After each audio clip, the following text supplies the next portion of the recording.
ઘણા પૂછતા હોય કે આ બધું અહીંયા કરીએ તો શું એ ઉપર પિતૃઓ સુધી પહોંચે? જવાબ છે પુરાણમાં પ્રમાણ સહિત આપું તમને જવાબ, તમને પણ મગજમાં ઉતરી જાય એવો જવાબ. પિતૃઓ સુધી શ્રાદ્ધ કઈ રીતે પહોંચે? પદ્મ પુરાણના સૃષ્ટિખંડની અંદર ભીષ્મ પિતામહ અને પુલત્સ્ય મુનિનો સંવાદ છે. ભીષ્મ પિતામહ પ્રશ્ન પૂછે છે કે પૂર્વજો માટે જે કઈ શ્રાદ્ધાદિક ક્રિયાઓ કરવામાં આવે, તર્પણ, પિંડદાન, આહુતિ, બ્રહ્મ ભોજન, કાગવાસ, આ બધું પિતૃઓ સુધી કઈ રીતે પહોંચે? પિતૃ કાર્ય દેવ કાર્ય કરતા પણ વધારે ચડિયાતું કઈ રીતે? પુલત્સ્યજી કહે છે કે પિતૃ દેવ કરતા વધારે અને વેલા રાજી થાય.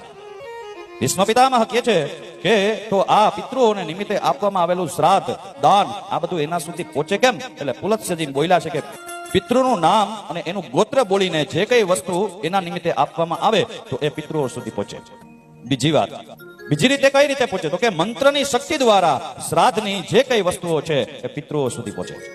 અને ત્રીજું, અગ્નિસ્વાત નામના એક દિવ્ય પિતૃ છે જેને ખબર છે કે દરેક પિતૃઓને કયા સમયે શું જોઈએ છે, અને એના કુટુંબીજનો એની પાછળ જે કઈ દાન, ધર્મ, પૂન, શ્રાદ્ધ કરે એ પિતૃઓ સુધી અગ્નિસ્વાત નામના પિતૃઓ પહોંચાડે છે. કર્મ અનુસાર કા માણસ સત્કર્મ કર્યા હોય તો દેવ યોનીમાં જાય મર્યા પછી. તો દેવતાઓનો ખોરાક શું છે? અમૃત. દેવતાઓ અમૃત પીવે. હવે માની લો કે આપણા પરિવારમાં કોઈનું મૃત્યુ થયું, એ સારા કર્મ કરીને ગયો એટલે ભગવાન એને એનો પાર્ષદ બનાવે, એ દેવ યોનીમાં જાય તો એનો ખોરાક અમૃત છે. તો તમે એના નામથી કોઈ પણ શ્રાદ્ધ કરો, એ શ્રાદ્ધ અમૃતના રૂપમાં રૂપાંતરિત થઈ અને એને એ જગ્યાએ પ્રાપ્ત થાય. માની લ્યો આપણા ઘર પરિવારમાં કોઈનું મૃત્યુ થયું, કર્મના યોગે એ પ્રાણી બન્યો. પ્રાણીઓમાં બે પ્રકાર છે, એક માંસાહારી, એક તૃણાહારી. એક એવા જીવ છે જે માંસનું ભક્ષણ કરે, એક એવા જીવ છે જે ઘાસનું ભક્ષણ કરે. તમારા કે મારા ઘરમાંથી મરેલો, મૃત્યુ પામેલો જીવ આવો પ્રાણી બન્યો. હવે એ તૃણાહારી એટલે ઘાસ ખાઈને જીવે છે, તો એ જીવની પાછળ તમે શ્રાદ્ધ કરો એટલે એ શ્રાદ્ધની બધી વસ્તુ ઘાસના રૂપમાં રૂપાંતરિત થઈ અને એને અહીંયા મળે.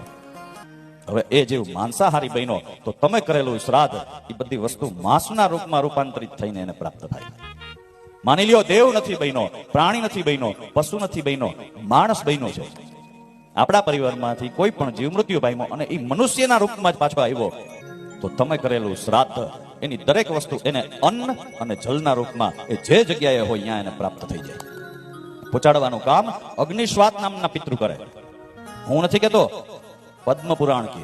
અને બોલનારે જેવો તેવો વ્યક્તિ નથી, પુલત્સ્ય ઋષિ છે. સાંભળનારે જેવો તેવો વ્યક્તિ નથી, ભીષ્મ પિતામહ છે. આવા વ્યક્તિઓ ચર્ચા કરે છે પિતૃ કાર્ય વિશે.